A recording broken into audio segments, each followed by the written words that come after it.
소녀는 누구의 관심도 받지 못한 채 거리를 떠돌았다. 추위와 배고픔은 그의 일상이었고 이름조차 희미해져 자신이 누구인지조차 알 수 없었다. 그는 쓰러지지 않기 위해 그저 하루하루를 버티며 살았다. 길을 오가는 사람들에게는 그저 보이지 않는 존재일 뿐이었다. 그런 나날이 이어지던 어느 날 낡은 골목 구석에서 초라한 개 한 마리를 발견했다. 개는 털이 더럽게 엉겨 있었고 뼈만 남은 몰골로 힘겹게 서 있었다.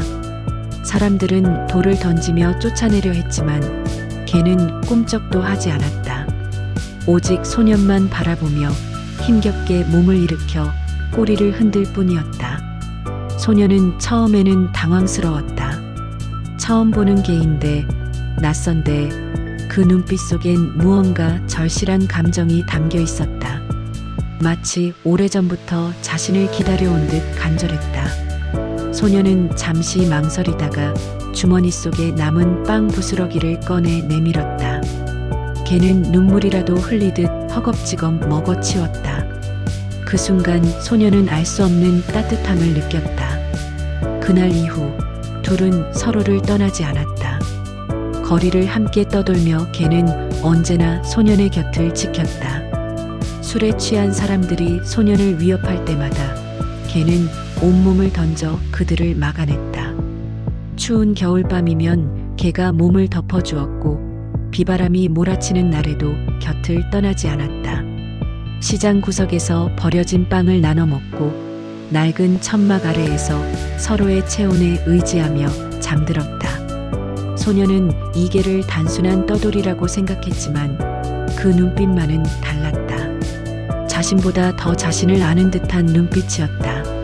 세월은 그렇게 흘렀다. 소녀는 점점 병들어갔고 몸은 쇠약해졌다. 결국 어느 날 길 위에서 쓰러졌다. 지나가던 사람들은 외면했지만 개는 절규하듯 밤새도록 울부짖었다. 처음엔 귀찮다고 욕을 하던 사람들도 시간이 지나자 그 소리에 담긴 절박함을 느꼈다. 결국 누군가 경찰과 구급차를 불렀고 소녀는 병원으로 옮겨졌다. 병원 문 앞에서 개는 꼼짝도 하지 않고 주인을 기다렸다. 뼈만 남은 몰골, 피투성이 몸으로도 단 한순간도 물러서지 않았다. 며칠 뒤 의료진은 소년의 신원을 확인하고 놀라움을 감추지 못했다. 그는 오래전 유괴 사건으로 세상을 떠들썩하게 했던 아이였다. 재벌가의 외손자로 태어났으나 어린 시절 괴한들에게 납치되던 도중 차량 사고를 당했다. 트럭과 충돌한 그 사고로 유괴범은 현장에서 죽었고 소녀는 머리를 크게 다쳐 모든 기억을 잃었다. 이름도 부모도 집도 전부 사라졌다. 그 이후 소녀는 아무것도 모른 채 거리로 내던져졌다. 그 시각 저택에서는 반려견 몽이가 주인이 사라진 걸 느끼고 울부짖으며 담장을 뛰쳐나갔다. 그날 이후 몽이는 전국을 헤맸다. 주인의 흔적을 좇으며 도시와 시골을 가리지 않고 수많은 거리를 달렸다. 굶주려 쓰러지기도 하고 차가운 비에 떨며 밤을 새우기도 했다. 발바닥은 갈라져 피투성이가 되었고 털은 더럽게 엉겨 몰골은 비참하게 변해갔다. 그러나 몽이는 단 하루도 멈추지 않았다. 주인을 찾겠다는 마음 하나로 세월을 견뎌냈다. 수년이 지나 운명은 두 존재를 다시 마주하게 했다. 소녀는 자신을 따라온 개를 단순한 떠돌이라 생각했다.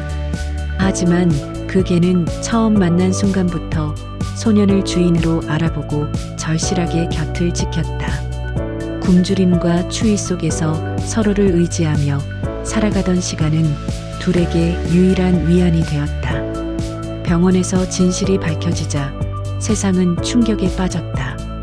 소녀는 잃어버린 재벌가의 외손자였고 함께한 개는 사실 그날 이후 주인을 찾아 전국을 헤매던 반려견 몽이었다. 소녀는 화려한 병실에서도 문 밖에 앉아 있는 개만을 찾았다. 뼈만 남고 초라한 몰골이 되었지만 오직 자신을 기다려온 몽이었다.